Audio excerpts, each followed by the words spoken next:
Hey there, folks. As you've probably seen by the episode title, we were unable to record and we're putting out a remaster. We were traveling around this week, didn't have the time, but next week we'll be back with another episode on Console Wars by Blake J. Harris. Until then, enjoy the episode and we'll see you next week. This week on Codex, a history of video games, we talk about the New York launch of the Nintendo Entertainment System. We go into some detail on Nintendo's competition and how they got here. We talk a little bit about Super Mario Brothers, and we give you a little crash course on Nintendo's licensing scheme for the NES and their quality control and how they were able to make sure the video games were good.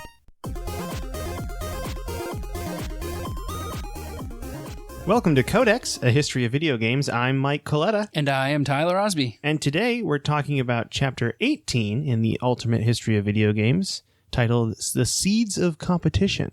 That's right. This is sort of part 2 of our Famicom. Nintendo. Yeah, our Famicom series. Not that we do series on things. Mini-series. Yeah, our Famicom mini-series. So we talked about the Famicom last week and how it got started in Japan. Now we're going to talk about the Nintendo Entertainment System and how it found its legs in the United States. So we go back to 1985. Good year. New York City. Is that when you were born? No, 88. Oh, okay. I feel like any 80s are a good time. Yeah. You know? Yeah. I was going to try to make up a Hamilton thing for New York City, 1985 with Aaron Burr, Sir, that second song. But I couldn't come up with anything. See, and I took it as winter 1985, New York City. It's got some Snake Plissken. Yeah, a little noirish kind of, Yeah. So at this point in time, Jack Tramiel had announced that Atari was going to leave the home console business and focus on home computers because they were done with video games. They were not done with computers. So, it's time to grow up, get a real job at the business factory. I remember when I grew up and went to the business factory. That's right. Did many businesses. Coleco at this point in time also had abandoned their Atom computer that had screwed up Atari's deal with Nintendo. Actually, Nintendo's attempt to get Atari to sell the Nintendo Entertainment System in the United States. If you recall, Atari was gonna do it. They were on board.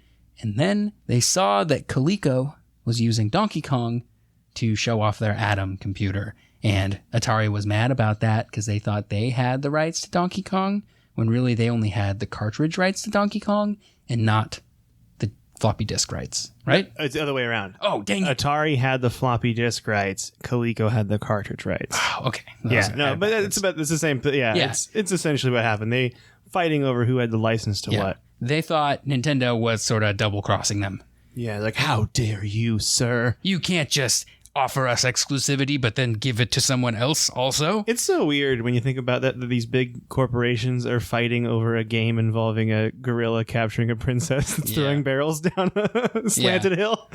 Yeah. So Coleco had given up on the Atom computer, so womp womp. And so they were trying to stay afloat on their Cabbage Patch Kid money, because if you recall, they had sort of stumbled into this Cabbage Patch Kid fad that was kind of running its course at this point in time. Creepy dolls. How do you feel about dolls? Are you creeped out by them? A little bit. Me too, yeah. Yeah.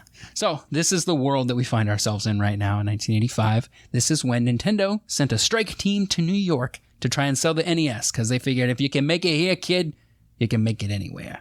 It's good accent work. Thanks. I've been to New York. Never. Me neither. Let's go one time. So they gave him $5 million in walking around money just to see what happens. They stayed in New York for about 3 months. It was tough goings for a little while there for the humble video game manufacturer. The bottom had fallen out of the market in 1982, and it was still pretty tough to get anybody to take you seriously. If you were going around a store saying, hey, we got this cool new video game thing, they just didn't want nothing to do with that. Video games? No. Yeah, that fad's gone. No one likes those anymore. That's what the newspaper tells me. Right. It's all about Cabbage Patch Kids, and even those are done. See? Because everybody in New York is a mobster. Yeah, totally. Yeah. Or they are a villain that tie people to train tracks. Because it's the same kind of voice. They're twiddling their mustaches. Yeah. So, yeah, it was tough to be a video game manufacturer at this point in time. And the fad was over. People figured this was done. Nintendo did some stuff to differentiate themselves. They had the light gun that we talked about for Hogan's Alley. The Zapper. Yeah. That was used for Hogan's Alley, and later it would be used for Duck Hunt. They had the robot that was pretty neat because it could see what was going on the screen and sort of react, which was pretty cool. So what they were telling people was that they were selling an entertainment system not a video game system. At this point in time, it's important to note we do not have Super Mario Brothers yet. No Super Mario Brothers. No Super Mario Brothers, which, as we all know, is a bit of a game changer, but they didn't have that yet. So it was they were having a hard time selling this thing. But what Nintendo did to make this happen was they put their money where their mouth was. They offered retailers that any unsold inventory could be sold back to Nintendo. So there was no risk for a retailer to jump in. Like, the only thing they had to risk was the floor space. Yeah. Nintendo was like, look, if people don't buy these things, we'll buy them back from you. We'll even set up the display. We'll bring them in. We'll set up the display. We'll do it all. All you need to do is give us a spot on your floor. So that was kind of a deal that most retailers couldn't quite pass up. You know, it was like, oh, they were guaranteed to not lose money at least. So Nintendo was able to set up the NES in hundreds of stores around New York. They worked day in and day out. During the day, they were hustling, selling these things to stores. At night, they were setting up the displays. They were getting these things ready to go and get sold to the masses. So they were like marketing crew and like the night shift stocking inventory crew at the same time. It's crazy. They really busted their butts on this one. They sold about 50,000 units, which was about half of what they had shipped to Japan. So it wasn't a huge hit, but they were doing okay. This wasn't bad. What it proved was that video games were not dead, and that Yamauchi, the head of Nintendo Co. Limited in Japan, was right. He thought video games were not dead, and he was correct. They sold 50,000 of these things in New York. And most retailers that were carrying them before Christmas opted to keep selling them after Christmas. They're like, hey, this is working. It's crazy. Yeah. This pixelated gorilla is just crushing it on all angles. That's right. So what they decided to do was take the show on the road and head to the West Coast, Los Angeles. Ooh, you heard it here first, folks. West Coast, Best Coast. West Coast, Tyler, Best Coast. Mm-hmm. We're biased. Yes. So by February, RoccoW, he's the head of Nintendo of America, he had expanded and started selling in Los Angeles. It was a little bit easier here because I say here because we're in Los Angeles. Yeah, we're currently in the valley, the beautiful San Fernando Valley. That's right. So it was a little bit easier here for them. They had a proven track record from selling these machines in New York. They could point to New York and say, hey, look, we sold 50K of these things. We gave these retailers a sweet deal. We'll give you the same sweet deal. You got nothing to lose here. And it's not even that big a risk because like we're right good. Now, you were telling us that, and you kept that New York accent, like they'd kept some of it, because when you go somewhere for a couple months, you keep the accent for a little bit. Right. And they're like strong-arming these LA people with their New York accents. That's right. Eventually, adding that to the history. I don't know if that's true. Eventually, they would get their surfer accents. They'd be like, yo, dude. Bruh, if you just sell these Nintendos, you make a ton of money. You could get that fresh Donkey Kong gnar, brah. Yeah. And then we'll build you a surfing game. I don't think they actually did build them a surfing game. So they found some success in Los Angeles, and they expanded to Chicago and San Francisco. Things are looking great. Their test markets are out of control. Everybody knows the NES is great. I'm not even there, and I'm excited for them right now. Yeah. That's how I feel. So we're going to take a little visit back to our good buddy, Jumpman. Ooh. Jumpman from Donkey Kong. He became Mario by the time Donkey Kong Jr. had rolled around, where Mario was the bad guy this time. He takes DK, and Jr.'s got to go save him. It is widely speculated that the Jr. in Donkey Kong Jr. is the Donkey Kong from Donkey Kong Country. Interesting. Yeah. And Cranky Kong is the OG Donkey Kong. Really? That's the speculation. I don't know if this is confirmed or if this is canon. I think we could have a whole episode discussing the Donkey Kong family tree. Oh, I'm sure we could. Dixie Kong, you got Diddy Kong. You can go deep into... There's like a fan theory that's like there was a big war between gorillas and humans or something. And it's sort of like the circumstantial evidence sort of backs it up. You're like, oh, shoot, this makes sense. I would love if... down the road, we could get to maybe some weird lore episodes of certain video games we like, because I'm all about that. I'm super into that. And fan theories. Oh, yeah. We should do a show on fan theories, too. Ooh, I love it. Yeah. This will be great. Sorry, back to Jumpman. Who had become Mario. In 1983, Mario Brothers was released in arcades. That's when Luigi shows up. That's the pipe cleaning one. This is not Super Mario Brothers. I want to be clear again. This is where they're like it's like you're against the other player and you're kicking. Yeah. And there's like Koopas and stuff. Yeah. Yeah, and it's fun. It's all right, but it's definitely still like an old style single screen arcade game that was also on the 2600. So that was in arcades and it was doing okay. Enter Super Mario Brothers. I wish we had an air horn. Not to have in the microphone. That would be inappropriate for the ears of the listener. But, just to have I could put a sound effect in. I might do it. Who knows? What time are we at? You keep going. This is a game that truly needs no introduction. We've all played Super Mario Brothers, so I'm not going to go into great detail on what Super Mario Brothers is. It's super crazy to me, though, that you think about this game, which is pretty simple by today's standards. You run to the right side of the screen, you jump on stuff, you beat Bowser, whatever. It was revolutionary at the time. This was huge. I mean, lots of games had done some of this stuff like side-scrolling and having sort of realistic physics. It didn't do a lot of new things, but it took all those things of these other games and it did them to just such a high degree of quality that it was like it truly became greater than the sum of its parts.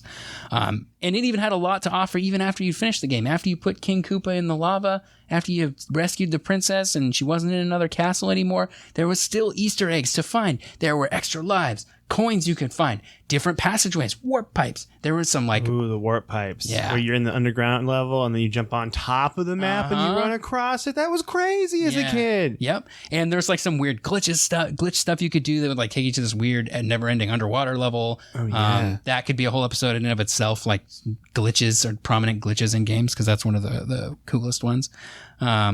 So yeah, Super Mario Brothers really kind of changed the game. And it was easy to say...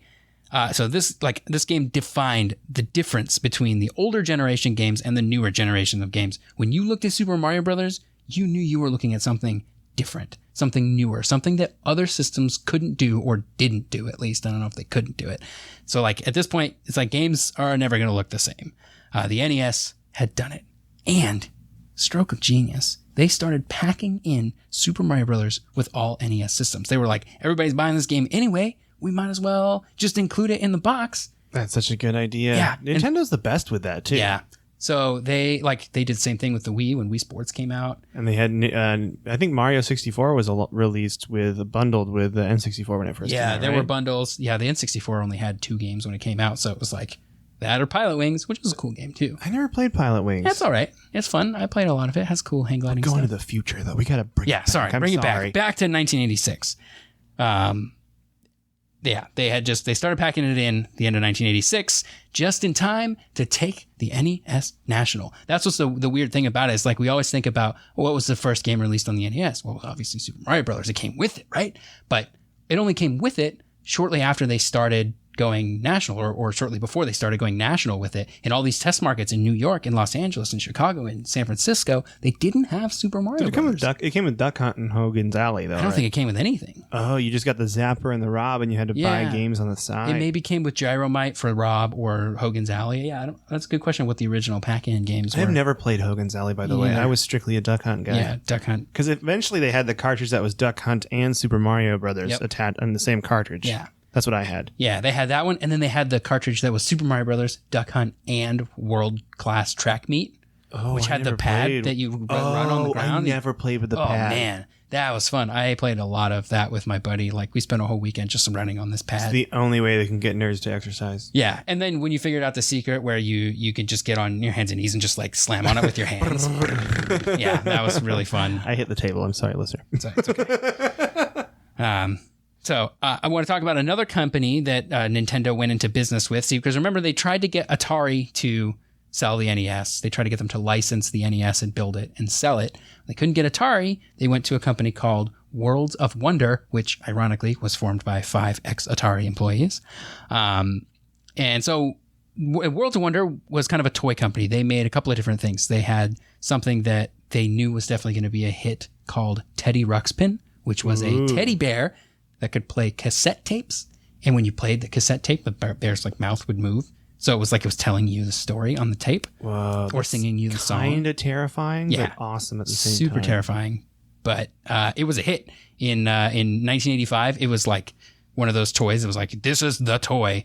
And it's always sold out. And it's like being marked up on not eBay, but whatever eBay was at the time, the classified section. Yeah, I guess it classifies as a newspaper. Yeah, the giant nickel. Yeah. I don't know if that was in 1985. Anyway, they had a hit. They made toys. In 1986, they did it again. Laser tag was a hit of the holiday season. And again, stores couldn't keep it in stock. So these guys are doing okay. They know what they're doing when it comes to marketing toys and things like that. So this was very attractive to our boy RoccoW over in Nintendo of America. In 1986, he wanted to strike a deal with Worlds of Wonder and get the NES sold nationwide. The deal that he struck with Worlds of Wonder, or WOW for short, which is a great acronym. It was different. So good, someone else used it. Yeah. It was way different from Atari's deal. So with Atari, Nintendo wanted them to just license the technology for the NES. And Atari would have to make it themselves, and they would have to sell it as if it were an Atari product. It would be like the Atari NES, maybe. I don't know what they were going to call it. The idea was Nintendo would just kind of sit back and collect those fat stacks of money while Atari did all the building and the marketing and all the work, basically.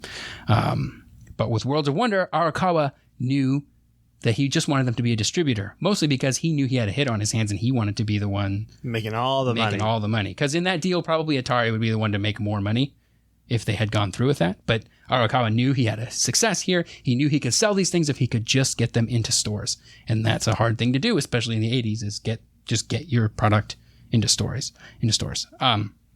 So Arakawa figured that if he was associated with such hits as Teddy Ruxpin and Laser Tag, that he could go to any store and be like, look, or like Worlds of Wonder could basically go to any store and be like, look, we have these hits. This is our next one. It's the NES. That's our next hit, right?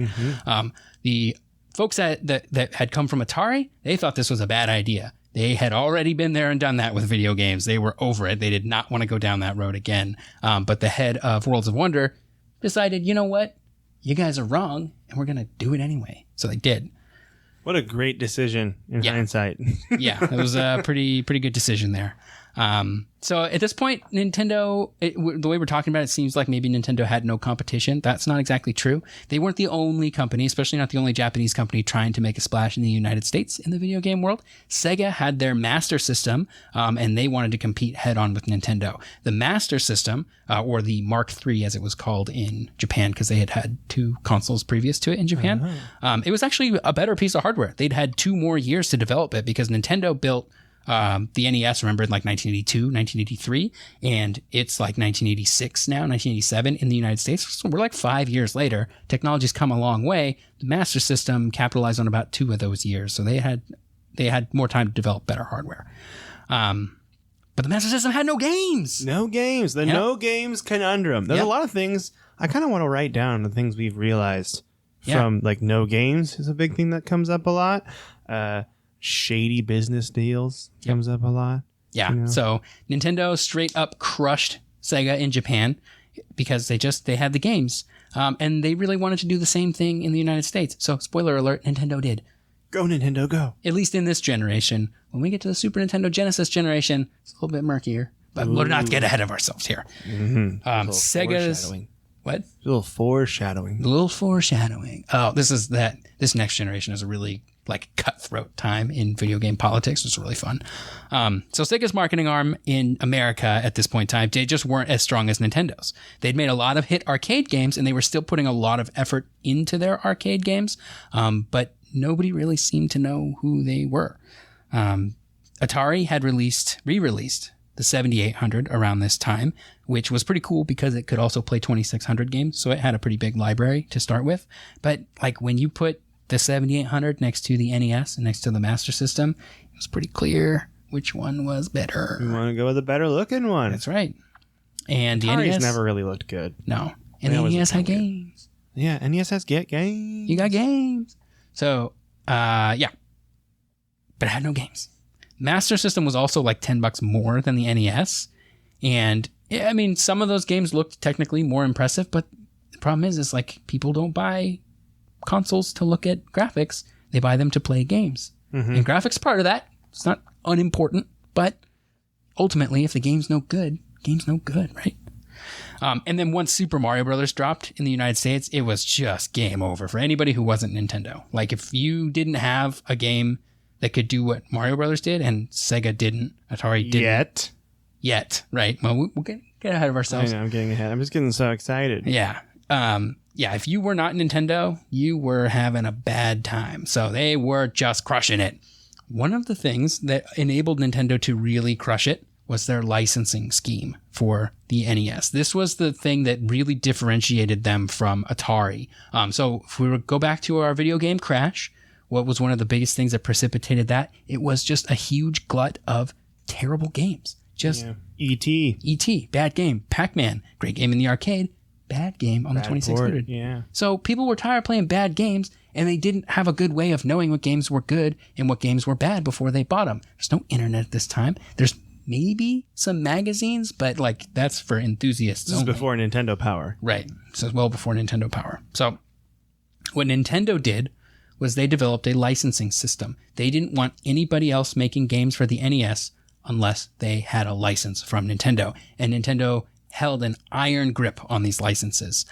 They needed a way to make sure that we didn't have all of this shovelware coming out like they did for the 2600. Yeah, I love Shovelware. it. They developed a chip called the 10NES, also known as the lockout chip, that sits inside the NES, and there's one inside the cartridge, and those chips need to make a connection in order for a game to boot on the NES.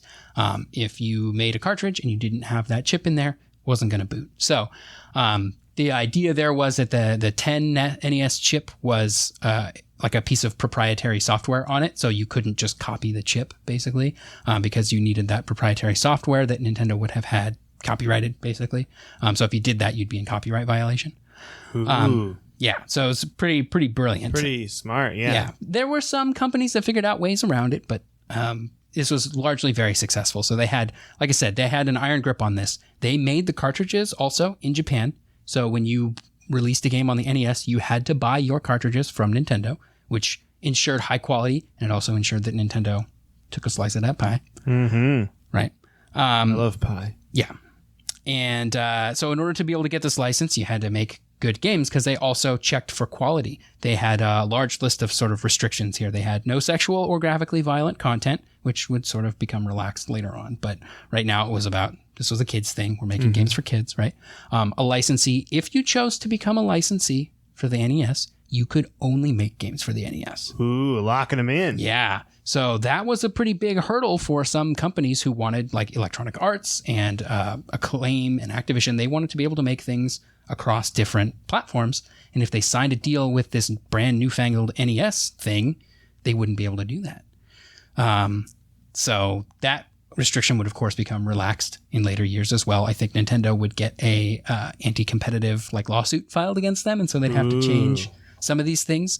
The other thing that is kind of interesting to note, of licensee could only make 5 games per year for the NES. If you had a license, you could only make 5 games per year, and that's to keep you from just shoveling out crappy games, right? Here's ET2. Right. We done did terrestrial again. Yeah, ET 2 through 8 could not come out in the same year. And you had to place an order of at least 1,000 cartridges. I saw a number somewhere that said they were 10,000 cartridge minimums. Some numbers say they were 1,000 cartridge minimums. Anyway, there was a minimum order on the cartridges, and that made sure that it was like, look, you got to be serious here before you start releasing games on our console. So, and like a kind of notable thing about this, because Nintendo had such a hard grip on the manufacturing of these cartridges, in 1988, there was a shortage of DRAM and ROM chips that were used in cartridges. And so Nintendo was only able to approve like 25% of most developers' orders. Whoa. And they got to choose who got priority. Based on the quality of the game and right. matched all that stuff. Or whatever other deals they had with them. How much they liked them. Right, exactly. They got them good bagels at the parties, breakfast parties. Do people have breakfast parties? Probably. I love breakfast parties. Yeah, me too. So yeah, these kinds of restrictions would carry over into the Super Nintendo era as well. They would change a lot, especially because they would need to get a little bit more competitive with things like Sega. But right now, they had all the cards and they were exercising that. Like I said before, some companies would figure out ways to get around this, and they actually sued a couple of different ones. Tengen is a company that's actually, I think it's an Atari brand. They had developed a way to get around this lockout chip. Ooh. What it did was it sent a high voltage current up into your Nintendo and disabled the chip. Whoa, zapped it? Yeah, zapped it until you restarted your NES. That's crazy. Yeah. So they didn't have to steal their copyrighted software to make their own chip. All they had to do was disable the chip. That seems like so much work. Yeah, well, they do that. They did that, and then they could make their own cartridges, and their cartridges definitely looked different from Nintendo cartridges, and they were able to retain all of their money, and they could sort of sidestep Nintendo. I want to find one of these Zapper cartridges. Anything by Tengen. Tengen? Tengen, yeah. there were some companies that would make cartridges that like you would plug in a legitimate Nintendo cartridge and then it would just sort of like bypass. Like a Game Shark? Kind of like a Game Shark, yeah. I love the Game Shark. And it would Shark. use that cartridge's 10 NES chip to get around the thing. So that was like an interesting novel way to do it. I'm not sure how the company that made the games, the Bible Adventures games, did it. Nintendo sued a lot of companies for doing this. They did not sue the company that made Bible Adventures because that's not a good look. If you're like, you don't want to be like suing the church, basically. Especially for like 80s America. Yeah, this is like not a good look for them. So they kind of let Bible Adventures do their own thing. They didn't want the PR nightmare associated. Plus, I mean, how much fun could it really be? Yeah, it wasn't. I mean, you put a bunch of animals on an ark and don't sink the boat. They're not great games. Most of the games that got around this limitation were not great. Yeah, I imagine. I think Tengen probably had some good games, but so anyway, that's the little sidestep into the licensing thing, which we'll probably come back to in the future as these licensing terms change. But the TLDR too long didn't listen. Nintendo held iron fist over there. The games that came out on the system, nobody released a game on Nintendo unless Nintendo knew. Total control. And had approved it. Yeah. So in 1987, we're going to go back to our Worlds of Wonder partnership here. I love them. Yeah, they made Teddy Ruxpin, your favorite. I love that creepy They made Laser Tag, your other favorite. I actually really do like Laser Tag. You loved playing Laser Tag with your Teddy Ruxpin. Yeah, I'd actually put him in the jacket and I'd just shoot him repetitively. Yeah. And the tape you put in would be like some super cool 80s It'd be like synthwave. 80s rock. Yeah. Yeah, and he would be singing like, I don't Flock know. of seagulls. I don't know. Yeah. Rod, just and any. I ran. He'd just sing any song from Grand Theft Auto Vice City while I shot him with a laser. That's right. But by 1987, the fads were over. Teddy Ruxpin, Laser Tag were effectively dead. But the NES just kept on selling. People were loving it. Several representatives from Worlds of Wonder ended up making over $1 million a year in commission. Whoa. So Nintendo eventually had to put caps on them. Like, you can make $1 million a year in commission and that's it. The thing was it was super easy to be a salesman there. And you could go to any store and just be like, look, I got 50,000 NESs. This is the example used in the book. I got 50,000 NESs. You want to buy them? Okay, cool. I'll just take my commission now. So they just sat back and they didn't have to do any selling because the thing sold itself. Yeah. So in 1987, not realizing that Teddy Ruxpin was kind of done at this point, Worlds of Wonder bought so much Teddy Ruxpin dolls to try to sell that they ended up going bankrupt because the fad was over. No, they couldn't sell them. And so they ended up just drowning themselves in these bears. Oh, I mean, drowning in teddy bears wouldn't be a bad way to go. Yeah, I mean, it's not a terrible way to go. Worse. And anyway, at this point, Nintendo kind of figured out, look, we can do this on our own. The NES sells itself. We don't need Worlds of Wonder to get these things into stores. We can do it ourselves. And so that is sort of the launch of the NES and the start of Nintendo's revival of the video game industry. They were about to, I don't want to say single-handedly bring things back, but it was getting rolling. Yeah, the world was definitely a different place because of Nintendo. Would you say the world was beginning to be full of wonder? Indeed. And then they went out of business. So, whoops. Well, next week we'll get started with this new revival of video games. Yeah, so because we've got the NES now, there of course needs to be some competition, and we got some new challengers on the horizon. A new challenger approaches. That's right. And this is going to be... This rivalry between Sega and Nintendo is going to be the fiercest rivalry probably in the history of video games, like ever. Like, I know Xbox and PlayStation fighting it out right now, but like, there's some real backhanded cutthroat stuff going on. Bananas. Yeah. It's going to be bananas. It's going to be bananas.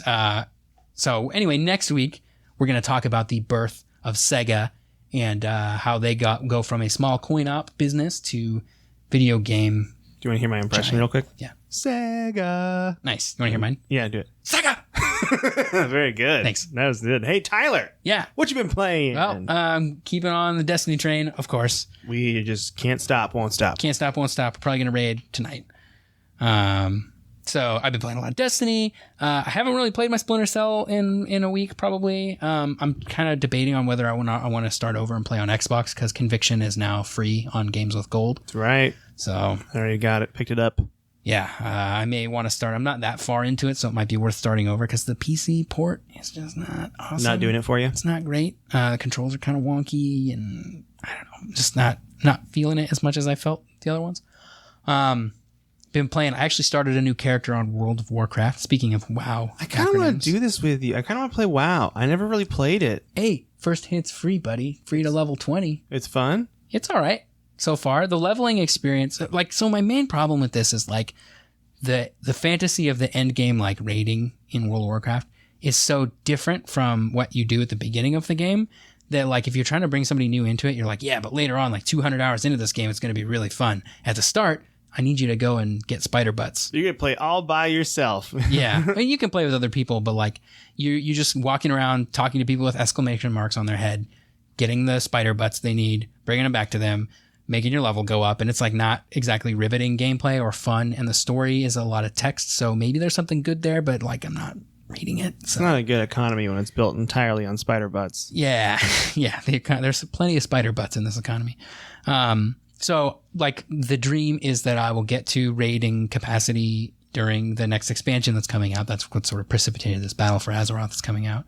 And, like, I want to get to where I can play with my buddies. You can do these 10-man raids that are really fun. And I'm like, man, but I have a hard enough time getting 6 people together to play Destiny. How am I going to get 10 of my buddies together to play some World of Warcraft? It is kind of crazy that now, like, playing video games requires you to get so many people together. Yeah. It's like a lot of work. Yeah. It's like trying to get friends to go all out to dinner at the same time. It's like that. Yeah, it's difficult. tough. So, I mean, I have fun because you're leveling pretty quickly in the beginning, and like it's a nice, like it's super relaxing because you just nothing is stressful, you know. And then once you get to the point where you can run dungeons, which I'm not quite there yet, then it becomes this cool like dungeon runner of like constantly getting loot drops and like picking up gear and like always getting more powerful. Unlike a game like Destiny, though, World of Warcraft takes like months to hit the level cap, whereas Destiny is like you can get there in a weekend if you. I like that Destiny's fast. Yeah, I part of me likes that. The other part of me is like, why do we even have a leveling process if it really means nothing, right? Mm-hmm. In World of Warcraft, when you are level 110 or whatever the cap is now, like that means something. It means you put in the time to get to this point. Everyone's like, look at this guy. Right. Looking and good. There's plenty to do after you hit that cap, but like when the expansion drops, it's going to take people a couple of weeks probably to get to level cap, except for the really crazy people who will do it super fast. But like for most people, it will take that. When like a new expansion drops for Destiny, people get there in a weekend. Oh, right? Wow. Yeah, like maybe not even. Like I got from 20 to 25 when Curse of Osiris came out, probably the same day Curse of Osiris came out. It's like, why does this leveling even matter? Yeah, it doesn't even really need to be in there. Yeah. So anyway, I'm having fun playing World of Warcraft, and that's kind of where I'm at now. I'm playing Pokemon Ultra Moon still. Oh, yeah. Played it in the car with Tyler on a little road trip. Oh, yeah. I played my Pokemon Alpha Sapphire, too. I got a couple hours in that. Yeah, we had a fun time playing Pokemon in the back seat. Yep. All the other people were social while we played Pokemon. Nintendo. Yeah. I was doing Wonder Trades. I was being social. That was cool. I love Wonder Trades. Yeah. I had it tethered up to my phone, and I was just like I'm like hoping somebody's going to give me a level 100, whatever, Mew, too. It'd just be really exciting. Give me a hacked Pokemon. Yeah, look, I don't need to know it's hacked. I can have plausible deniability when you send me a level 100 Mewtwo, but I'm not going to hack it myself. That's right. Plus, those Pokemon, they're like your children. Right. You love them. That's right. So you don't want to think of them as being artificially created. Yeah. They're real to you. Yeah. So that's what I've been doing. And I've been playing Destiny with Tyler. And I'm thinking about trying to pick up Mass Effect Andromeda. I still can't do it. I'm having such a hard time because there's so much fun stuff going on in Destiny right now. Yeah. And when Age of Triumph hits. Oh, man. I don't know when I'm going to jump into this Mass Effect Andromeda game, but hopefully it'll be soon. Yeah. I wish you could just pause time and play all the games. Oh, yeah. There's not enough time. Yeah. But anyway, thank you so much for listening today. And thank you also to whoever gave us we got 2 new ratings to bring us up to 5, which was very nice. I can't see your name, so I can't thank you, but I'm going to make up your names right now. Larry. Thanks, Larry. Gary. Thanks, Gary. Thanks so much. Yep. Appreciate for doing that. Yep. We appreciate it. If you want to rate and review and subscribe to us on iTunes or Stitcher or wherever you listen, that would mean the world to us. Mm-hmm. I am on Twitter at @mecoletta.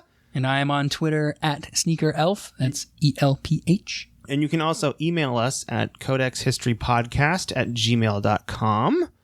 And I think that's pretty much it. That's all we got for this week. Great time today. Thank you so much, Tyler, for telling me the story of the second part of the Nintendo Entertainment System saga. I'm very excited for you to start telling me the birth of Sega. Oh, I'm excited too. Next week. I want to remind people we are reading still in The Ultimate History of Video Games by Stephen L. Kent. A lot of our sources is from this. We occasionally branch out to other sources, but that's pretty much where a lot of this comes from. That's where we're getting our structure. Yeah. Please read the book because it's awesome. It's like $5 on Kindle. So. Oh, yeah. Oh, and they have a cool picture part in the middle we just hit. Oh, yeah. A little fun little picture. You can look at all the pictures of all these nerds we've been talking about. Look at all these nerds. It's funny, too, because the book came out in like 2001. So it's like the last picture in this picture thing is like a picture of the Xbox, and it's like Microsoft's upcoming Xbox console, like the first Xbox.